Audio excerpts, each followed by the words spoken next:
Boa noite, pessoal! Mais uma live express começando aqui na Mulher Árvore sobre naturalização do prazer. Essa é uma live pequenininha de apenas 15 minutos, onde a gente vai conversar sobre quais são os nossos empecilhos de acessar o prazer, o que está guardado nesse corpo, quais são as coraças e algumas questões que a gente precisa começar a olhar, a perceber dentro da gente. Quem for chegando, dá um alô aqui para mim. Sejam mais do que bem-vindos e venham participar comigo dessa live sobre a naturalização do prazer. Quem ainda não me conhece, eu sou a Elisa Marcelino, a criadora da Mulher Árvore, e um dos temas mais presentes aqui na Mulher Árvore é sobre sexualidade consciente e sagrada. Então, antes da gente começar essa live, de 15 minutos apenas, eu gostaria de saber de quem está participando aqui sobre o que vocês acham, o que é a naturalização do prazer e também como que vocês percebem o prazer dentro de vocês. E sejam mais do que bem-vindas, Tatiane, suas amigas, e também me deem um feedback de como que tá o som e como que tá a imagem. Adorei o tema, a Thaís está falando. Seja bem-vinda, viu, Thaís? Então vamos falar sobre a naturalização do prazer. É um tema super pertinente, porque eu venho percebendo, isso não sou eu, mas geral que estuda sexualidade consciente e sagrada, a gente vem percebendo um movimento muito grande de que, ao mesmo tempo que nós, seres humanos, adultos, estamos buscando cada vez mais sentir prazer, se conectar com a nossa sexualidade, a gente percebe também que há uma série de bloqueios e coraças que impedem que esse corpo, por si só, não acesse o prazer na mesma medida que muitas vezes acessa o medo, a dor, ou então até mesmo sentimentos, como muito mais o medo, a tristeza, a raiva, do que necessariamente o prazer, o amor, a alegria. E então a gente vem começando a se questionar da onde que vem tudo isso. Ai, perfeito, né? Tatiane, o som e a imagem estão perfeitos. Obrigada, viu, pelo retorno. Então a gente vem começando a se questionar por que nossos corpos estão tão anestesiados ao prazer se é o que o ser humano mais busca. E a gente vem percebendo que tudo isso, quando a gente fala de naturalização e prazer, a gente já começa a se questionar se a forma como a gente vive o prazer realmente é nosso ou não. E esse é um questionamento que parece balela, mas é importante a gente revisitar esse termo. Percebe comigo? A gente vem passando por centenas e centenas de anos onde a gente tem uma castração super pesada com relação ao prazer. O prazer é satânico, é pecado, fecha as pernas, fecha a voz, é voltado apenas para a reprodução. E a gente vem passando então, depois de milhares e milhares de anos, com uma cultura extremamente patriarcal e com a religião reforçando esses dogmas frente à sexualidade, a gente vem passando por um momento de transformação e de grande liberdade sexual, não é mesmo? Nunca se falou tanto em orgasmo, em prazer e nessa liberdade desse empoderamento do corpo e do prazer. Mas ao mesmo tempo em que a gente percebe que há essa maior liberdade de se falar sobre isso, a gente vem percebendo que continuar. Então a gente vem percebendo que, por mais que haja toda essa liberação sexual, a gente, quando começa a olhar mais a fundo, todo mundo fala sobre prazer e o quanto que busca o orgasmo, quanto que busca vivenciar nas relações monogâmicas ou não, com um parceiro ou não, com vários. A gente vem percebendo que por trás dessa fala ainda há um corpo cheio de coraças. E a gente então vem se questionando uma série de quesitos frente a isso, especialmente porque se a gente parar para olhar bem de perto, essa liberação sexual ela tem muito mais a ver com aquilo que é divulgado pela mídia, pelas revistas, pelas redes sociais, do que o prazer deveria ser, como alcançar o prazer, e também muito embasado na própria pornografia, que, ao meu ver, a pornografia traz uma noção de sexualidade e prazer, tanto feminino quanto masculino, bastante deturpado, porque a gente começa, então, a validar muito mais a violência e uma série de protótipos, ou modelos daquilo que é bonito, daquilo que seria o ideal do prazer, o que deve ser feito para acessar mais prazer, inclusive até uma certa castração dos corpos, do que seriam as vulvas perfeitas, do quais são as posições mais sensuais e que, em teoria, nos dariam maior acesso ao prazer.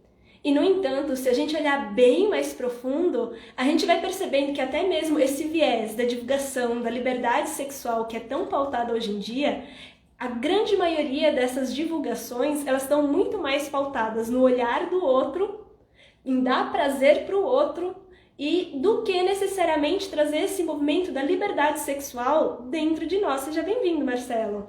É muito mais voltado para um olhar externo, né, de dar prazer para o outro, a se enquadrar nessas caixinhas do que seria, né, ser o empoderamento sexual, do que seria, né, essa liberdade sexual pautada no outro do que necessariamente dentro de nós. Porque em nenhuma parte dessa liberdade sexual, né, e quando eu falo do empoderamento sexual, é muito mais o empoderamento sexual vendido pela mídia do que necessariamente esse movimento interno, né? Se a gente começa a colocar dentro da gente uma série de padrões de comportamento, de sentir, de como que é o orgasmo, de como sentir ele, e só há uma maneira, então, de como acessar esse prazer no corpo. E isso setoriza, e isso faz com que quem não se encaixa nesse padrão, seja de comportamento ou estético, vai gerando uma série de frustrações e castrações internas.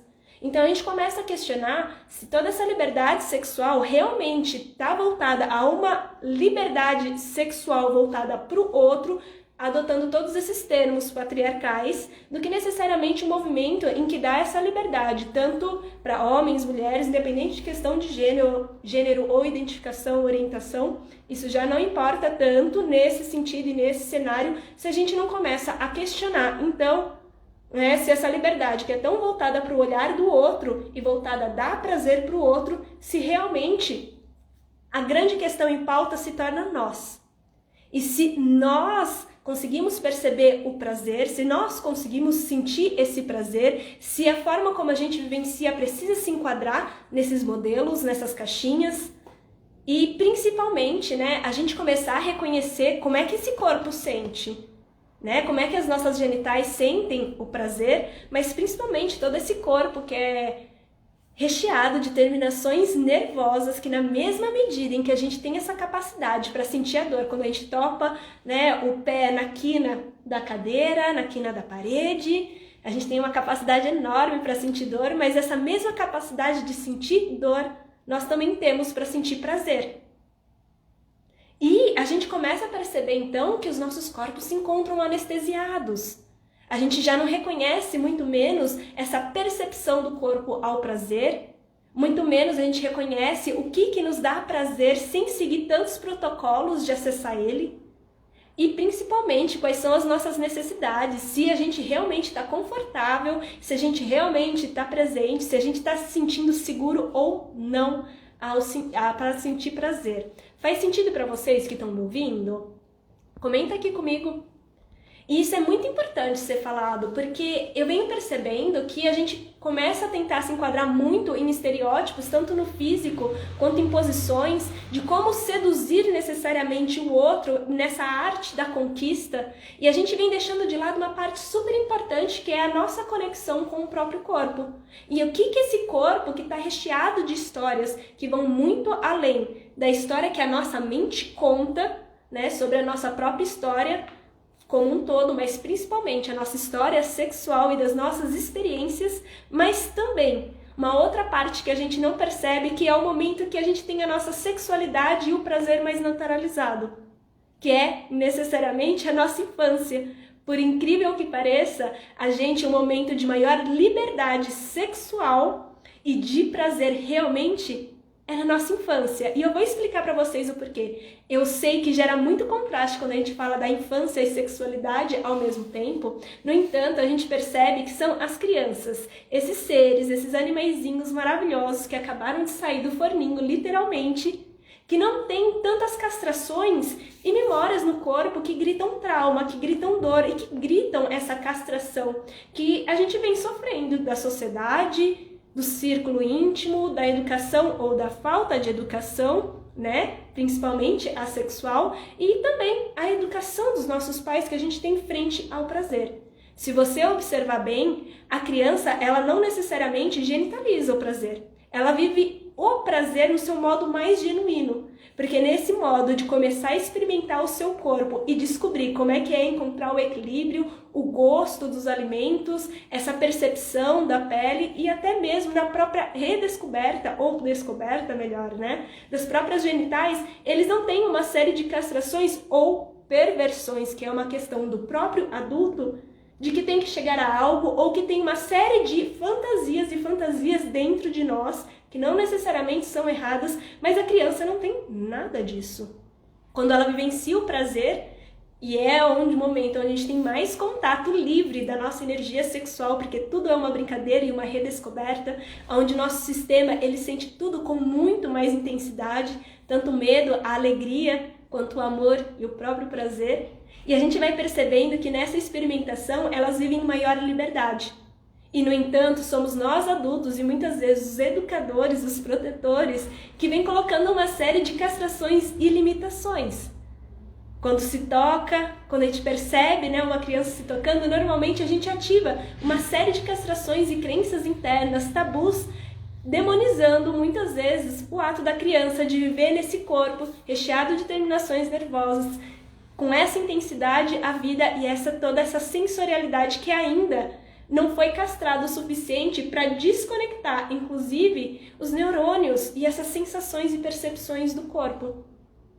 É uma grande viagem isso? Está fazendo sentido, gente? E a gente vai percebendo que desde criança, então, a gente recebe uma série de estímulos que são muito voltados a isso, a essa própria castração e anestesiamento do corpo. A gente fala que a gente quando vê uma criança entrando em contato com o prazer, normalmente a gente coloca toda a nossa história e toda a nossa vivência com relação ao prazer projetada nela. A gente fala, menino, tira a mão daí! E bate, ao invés de explicar a importância da sua própria intimidade, a descoberta do corpo de uma forma muito mais natural. E daí a gente vai construindo uma série de cenários, uma série de estímulos, de que o prazer talvez, se torne errado. Talvez o prazer, ele se torne sujo. E diferente de nós adultos que tem esse discernimento em compreender que muitas vezes a fala do outro não diz necessariamente referente à nossa pessoa e quem a gente é da nossa ação, a criança não tem esse discernimento. E desde aí ela já recebe essa informação de que o prazer e a sua sexualidade, que ainda não foi ativada, uma série de estereótipos, uma série de tabus dentro dela, ela vai absorvendo primeiro, que não é só o prazer e a forma como ela está vivenciando que talvez seja errado, que seja nojento, mas que ela também o é. Do 0 aos 7 anos, principalmente, e dos 7 anos ao 14, um pouco menos, a gente não tem essas associações e separação da nossa ação de quem a gente é. Então, essas informações, principalmente as reações do adulto frente à criança e seu comportamento, é compreendido por ela e pelo seu corpo e o seu inconsciente de que não é só o que ela está fazendo, talvez seja errado ou sujo ou nojento, o que não é, mas que ela também o é por si só. E vai percebendo, a gente vai recebendo uma série de estímulos, enquanto que durante a criança, nessa fase da infância, nós somos inocentes, a gente não tem essas perversões, a gente está experimentando o corpo e a gente vai criando uma série de associações e pequenos traumas, porque o corpo compreende como trauma tudo isso e essa experiência, e a gente vai crescendo enquanto adultos e reproduzindo de certa forma essa busca pelo prazer, mas é um prazer que é escondido e que gera uma série de culpas. Porque a gente precisa fazer escondidinho, porque precisa ser rápido, ninguém pode perceber ao nosso redor. E não que a gente precisa fazer tudo isso frente a outra pessoa, mas que a gente possa vivenciar isso sem ter esse tabu e esse medo e essa insegurança de que talvez o que a gente está fazendo está gerando culpa. Talvez, inclusive, a forma como a gente busca, ao invés de ser de uma forma de liberdade real, a gente está muito mais inseguro para se enquadrar em uma série, às vezes, de fantasias alheias ou uma série de percepções e reações nossas que a gente deveria seguir, que está muito mais correspondendo ao outro. A gente perde desde a infância essa desconexão entre a percepção do nosso corpo, a percepção desse animal, a percepção desse nosso lado super instintivo e que reage quando está com medo, com insegurança, ou então quando está relaxado e aberto realmente ao prazer. E quando eu falo na infância, gente, não é necessariamente o prazer genital que nós adultos vivemos, na sua grande maioria. Mas a gente começa a castrar eles desde então. E pior, além de começar a romper desde pequeno essa percepção do corpo, a gente vem também fazendo uma ruptura muito grande dentro desse emocional. Porque as crianças, elas sentem e sentem com intensidade. Elas não sabem ainda nomear necessariamente o que estão sentindo. Na verdade, nem os adultos hoje em dia conseguem nomear aquilo que estão sentindo no nível emocional. Ou inclusive verbalizar suas reais necessidades sem entrar num âmbito de vazio, sem perceber realmente o que está acontecendo internamente.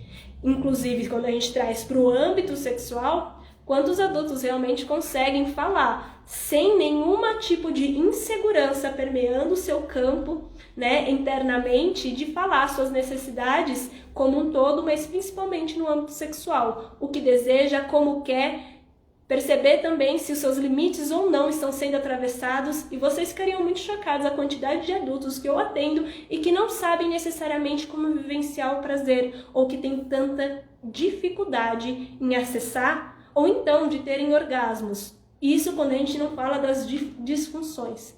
Mas quando a gente traz no âmbito da própria infância, é muito chocante, porque a gente vai rompendo todas essas percepções para aquilo que é natural, né, de se sentir confortável, prazeroso e relaxado, e trazendo todas essas associações de que o que ele está fazendo, algo tão natural do corpo, tem uma série de percepções muito pesadas daquilo que seria errado.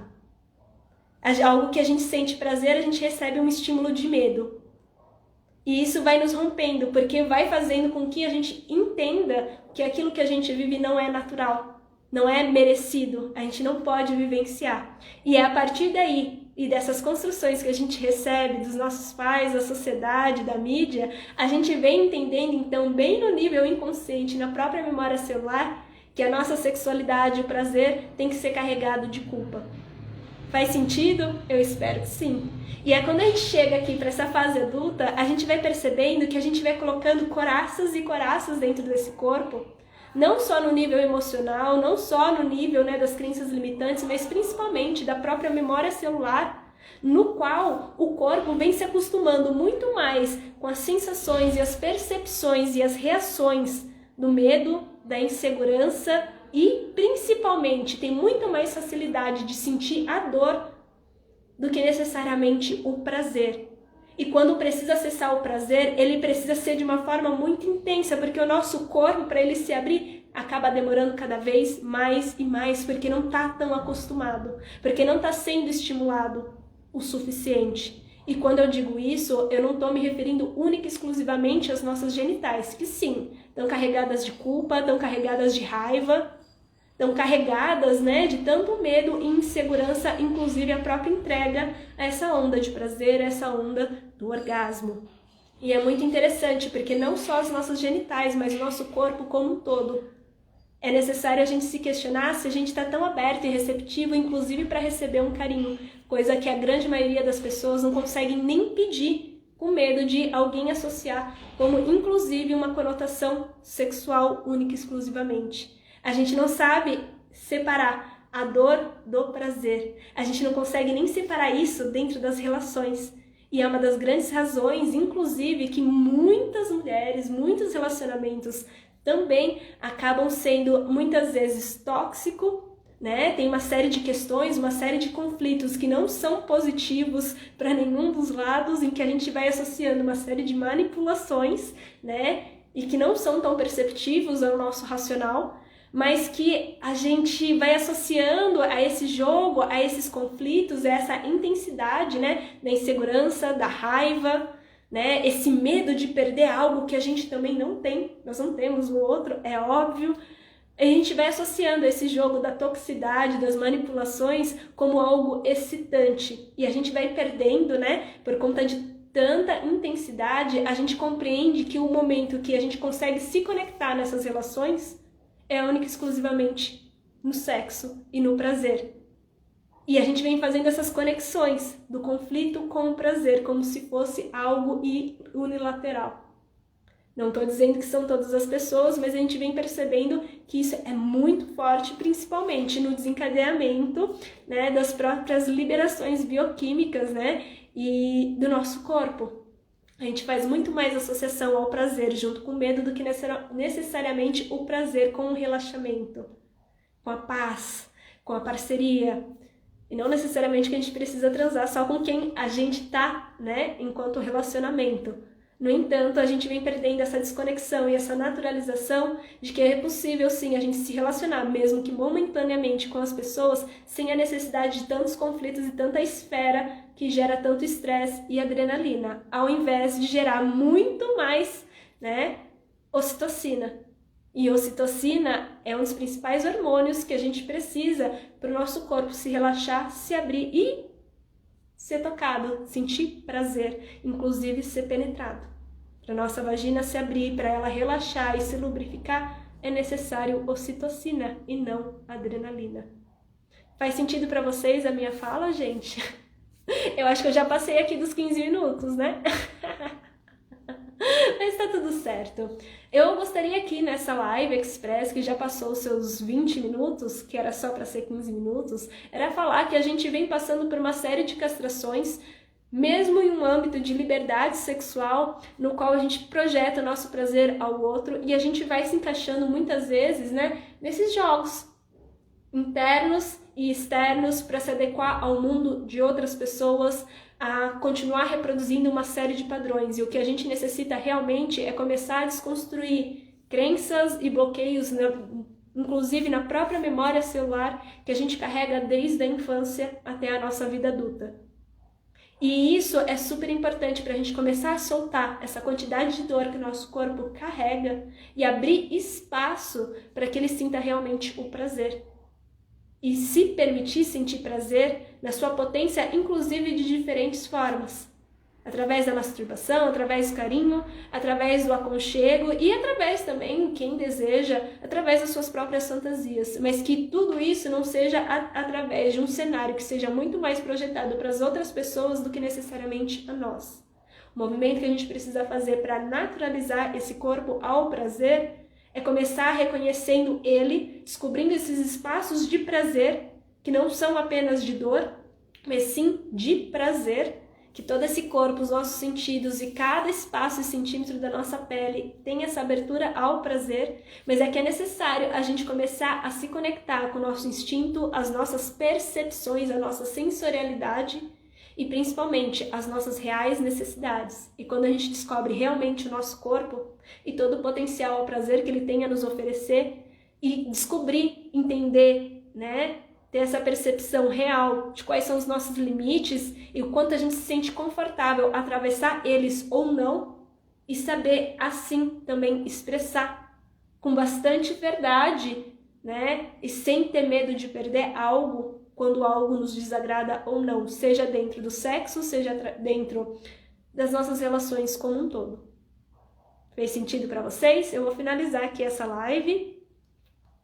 Então, a naturalização do prazer é se reconectar com os nossos sentidos e as nossas necessidades, as nossas percepções e começar a soltar todos esses traumas e essas castrações que a gente recebe desde a nossa infância e que a gente vem somatizando ao longo de todas as nossas experiências ao longo da nossa vida até chegar a esse presente momento.